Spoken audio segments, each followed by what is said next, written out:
বিশ্ব নবী সাল্লাল্লাহু আলাইহি সাল্লাম বলেন, যে ব্যক্তি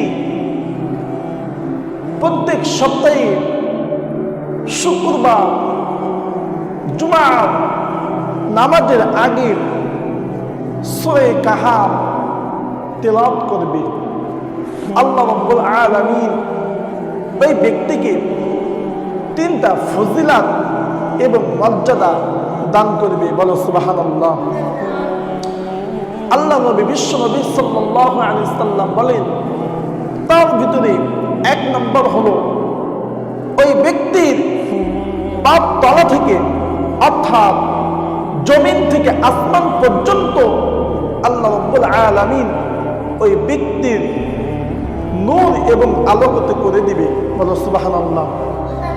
2 নম্বর, সামনে 1 সপ্তাহ পর্যন্ত আল্লাহ রাব্বুল আলামিন ওই ব্যক্তিকে ফিতনা ফেসাদ থেকে হেফাজত করবে।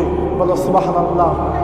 3 নম্বর, সামনে 8 দিন পর্যন্ত যদিও তামাম পৃথিবীর বুকে দাজ্জাল চলে আসে, আল্লাহ রাব্বি কারীম আল্লাহ ওই ব্যক্তিকে দাজ্জালের ফিতনা থেকে হেফাজত করবে। বলো সুবহানাল্লাহ।